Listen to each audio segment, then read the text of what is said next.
Isso aí, pessoal, dando sequência ao nosso trabalho.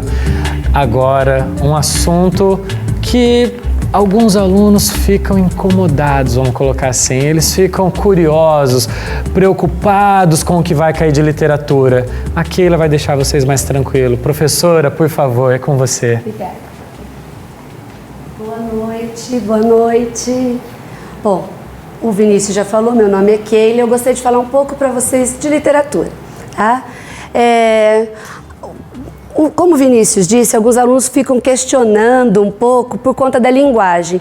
Porque, eu sou bom em interpretação, mas eu não consigo compreender a literatura. É porque ela trabalha uma linguagem subjetiva, certo? Ela trabalha uma linguagem conotativa, uma linguagem figurada. Então, ela requer do aluno algo a mais, né? Uma extrapolação, às vezes, uma inferência. E como eu sempre falo para os meus alunos, a literatura ela tem que estar inserida num contexto, certo? A literatura, ela recria uma realidade.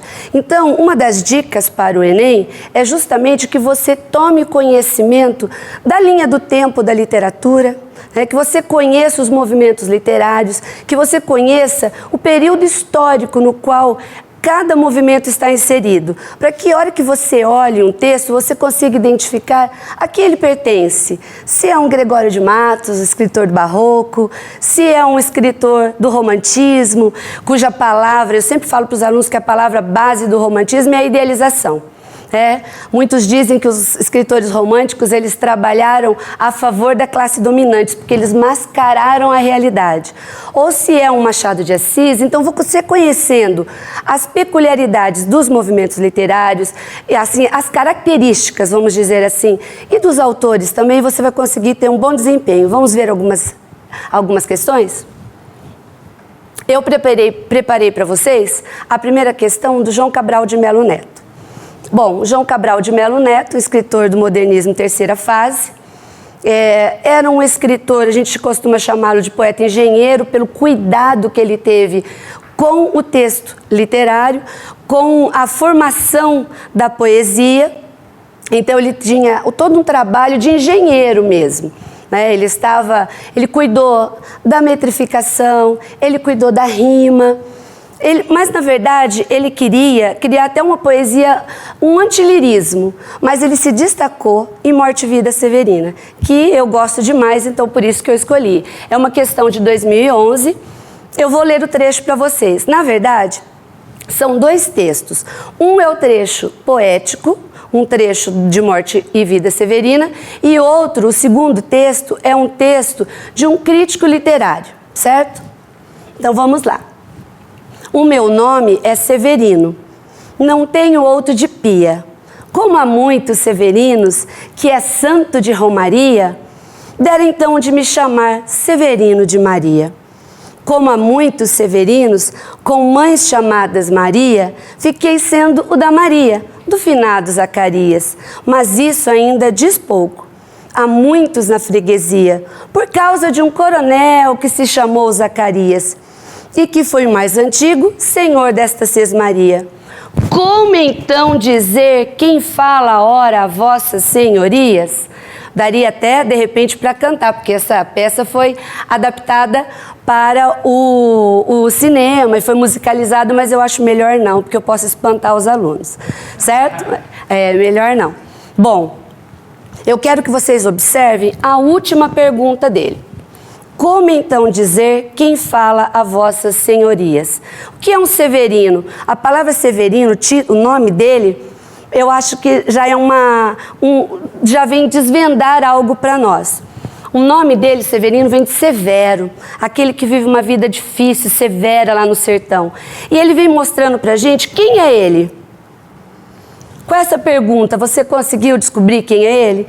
Ele não disse. Ele foi dando várias características e cada vez que ele foi falando mais a respeito de si, ele foi se descaracterizando mais ainda. Vamos ver o texto 2. Texto 2 é de um autor crítico a respeito dessa obra.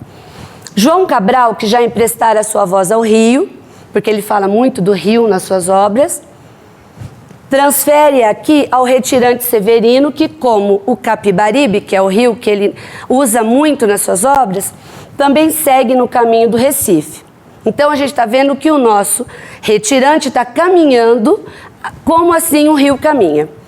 A autoapresentação do personagem, como eu disse para vocês, ele vai se mostrando, certo?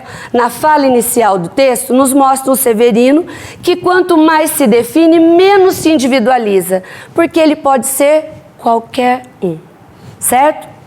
Pois seus traços biográficos são sempre partilhados por outros homens. São muitos. Vamos ver a pergunta. Com base no trecho de Morte e Vida Severina e na análise crítica, então nós temos dois textos, essa é uma característica do texto literário. Observa-se que a relação entre o texto poético e o contexto social a que ele faz referência aponta para um problema social expresso literariamente pela pergunta: como então dizer quem fala ora vossas senhorias? A resposta à pergunta expressa no poema é dada por meio da... Uma dica que eu dou para os alunos é destacar o enunciado, o que está sendo pedido. Então ele pediu para que o aluno voltasse seus olhos para o final do verso, o final da poesia. E que aí tentasse descobrir qual a resposta dada à pergunta de Severino. E aí vem a resposta para vocês. A letra C. Representação na figura do personagem narrador de outros Severinos, ou seja, ele não tem a sua individualidade, ele é só mais um homem retirante naquele sertão, ele é só mais um, então todos os Severinos compartilham sua condição. Ok? Vamos para a segunda, então, questão. Temos uma pergunta? Só um minutinho, olha lá no quadro. O Enem dá ênfase a algum movimento literário? Olha, a gente pode encontrar vários movimentos literários, certo? Nós já tivemos, por exemplo, textos de Camões, nós já tivemos textos do Barroco, mas a preferência, os queridinhos, eu costumo falar do Enem, são do romantismo para frente, principalmente o modernismo, certo? Do romantismo, é claro, nós vamos encontrar alguns poetas como Castro Alves, do parnasianismo também, se você for procurar, uma dica que eu dou é você tentar fazer os exercícios do Enem anterior, porque ele tem um grau de previsibilidade, então você vai se aprimorando, tá?